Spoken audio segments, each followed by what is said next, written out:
హైదరాబాద్లో ఐకానిక్ వంతెనగా దుర్గం చెరువు cable bridge ప్రసిద్ధి పొందింది. తీగల వంతెనగా పిలిచే ఈ బ్రిడ్జిని చూసేందుకు నగరవాసులు భారీగా తరలివస్తుంటారు. శని ఆదివారాల్లో సందర్శకులు తాకిడి మరింత ఎక్కువగా ఉంటుంది. చాలా మంది ఫ్యామిలీతో కలిసి సమయం గడుపుతూ ఉంటారు. రాత్రి సమయాల్లో ఎక్కువగా సందర్శకులు వస్తూ ఉంటారు. దీంతో ఈ బ్రిడ్జి ఒక టూరిస్ట్ ప్రదేశంగా మారింది. అయితే కేబుల్ బ్రిడ్జిపై వాహనాలు పార్కింగ్పై ట్రాఫిక్ పోలీసులు నిషేధం విధించారు. అయినా కొంతమంది బ్రిడ్జిపై కారు లేదా బైక్ పార్కింగ్ చేసి సెల్ఫీలు దిగుతున్నారు.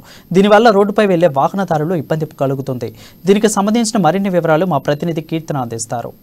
చెప్పుకోదగ్గ టూరిస్ట్ స్పాట్స్ ఏమన్నా ఉన్నాయి అంటే అది ఇందిరా పార్క్ కానివ్వండి, ట్యాంక్ బండ్ కానివ్వండి, లేదంటే అక్కడ చుట్టుపక్కల ఉన్న ప్రెమిసెస్ లో మనము Lumbini park, Indira park, Telangana state wise మనం చూసుకున్నట్లయితే చార్మినార్ కానివ్వండి, గోల్కొండ, ఇలా ఎన్నో టూరిస్ట్ స్పాట్స్ ఉన్నాయి. అవి మాత్రమే కాకుండా గచ్చిబౌలి వైపు మనం వస్తున్నట్లయితే ఇక్కడ కేబుల్ బ్రిడ్జ్ కూడా ఒక టూరిస్ట్ స్పాట్ అనే చెప్పుకోవచ్చు. చాలా మంది దీన్ని ప్రేమగా సెల్ఫీ స్పాట్ అని కూడా అంటూ ఉంటారు. ఇక్కడ చాలా మంది వాహనదారులు కానివ్వండి, పాదచారులు కానివ్వండి, మార్నింగ్ పూట, ఈవినింగ్ పూట ఈ కేబుల్ బ్రిడ్జ్ ఏదైతే ఉందో ఇక్కడ బ్రిడ్జ్ చూస్తున్నాం కదా, ఇక్కడ వాకింగ్ కూడా చేస్తూ ఉంటారు. అండ్ దీని పక్కనే దుర్గమ్మ చెరువు కూడా ఉండడంతో ఫ్యామిలీస్ కూడా ఇక్కడికి వచ్చి సాయంత్రం పూట వాళ్ళ టైం ని స్పెండ్ చేస్తూ ఉంటారు. ఇక్కడ చాలా మంది సాఫ్ట్వేర్ ఎంప్లాయీస్ ఉండడం వల్ల సాటర్డే సండేస్ కేబుల్ బ్రిడ్జ్ పైన మనం చూసుకున్నట్లయితే చాలా మంది ప్రకృతిని ప్రేమించే, ఆరాధించే వాళ్ళు చాలా మంది ఇక్కడ కనిపిస్తూ ఉంటారు. అయితే ఇక్కడ ఒక నిబంధన ఉంది. అయితే ఏంటంటే ట్రాఫిక్ పోలీసులు ఎవరైతే ఉన్నారో చాలా మంది టూరిస్ట్ స్పాట్స్ ని చూడాలి అనే ఆహ్లాదకరమైన ఈ ప్రకృతిని ఆస్వాదించాలన్న కోరికతో ఈవినింగ్ వేళల్లో ఈ టూరిస్ట్ ఇక్కడ ఈ బ్రిడ్జ్ మీద ఇలా నడుస్తూ వెళ్తున్నారు. అక్కడక్కడ ఆగిపోయి సెల్ఫీస్ కూడా తీసుకుంటున్నారు. దాని వల్ల వచ్చే వాహనదారులకు ఇబ్బంది అవుతుందని చెప్పేసి ట్రాఫిక్ పోలీసులు దీనిపైన నిబంధన పెట్టారు. ఎవరైతే ఇక్కడ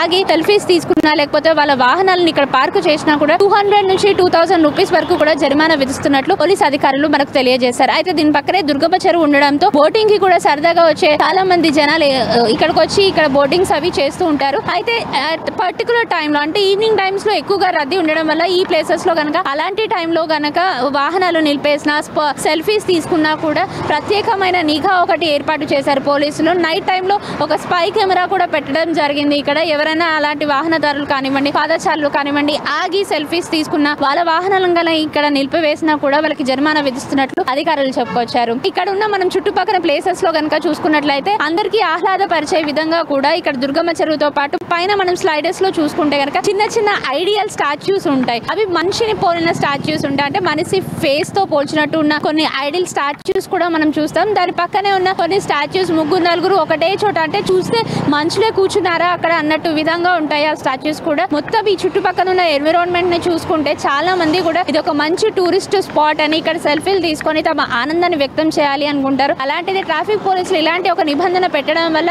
ఈ టూరిస్ట్ స్పాట్ ని మేము మిస్ అవుతున్నాము. సాయంత్రం వేళలు ఇక్కడికి వచ్చి ఫొటోస్ తీసుకోవాలనుకున్న వాళ్ళకి కూడా కాస్త ఇబ్బందిగా, అంటే ఈ జరిమానా విధించడం వల్ల కొంతమంది కాన్షియస్ అయిపోయి కూడా ఇక్కడ ఈ స్టేజ్ పైన ఈ పర్టికులర్ వంతెన ఏదైతే ఉందో ఆ వంతెన మీద నించొని స్పాట్ లో ఫొటోస్ దిగాలన్నా కూడా కొంచెం జంకుతున్నారనే చెప్పుకోవచ్చు. ఇది ఏది ఏమైనప్పటికీ ప్రజల శ్రేయస్సు కోరే ఇక్కడ వాహనాలు నిలిపివేయడం కానీ స్పాట్ లో అంటే సెల్ఫీస్ కానీ తీసుకోకపోవడం మంచిది అని చెప్పి అధికారులు సూచించారు. దీన్ని ప్రజలు కూడా పాటిస్తారన్న నమ్మకంతోనే ఇదంతా చేస్తున్నామని చెప్పి అధికారులు కూడా చెప్పుకొచ్చారు. ఇది ఇప్పటి వరకు ఉన్న అప్డేట్. కెమెరామ్యాన్ మల్లేస్తూ, కీర్తన, అమ్మ న్యూస్.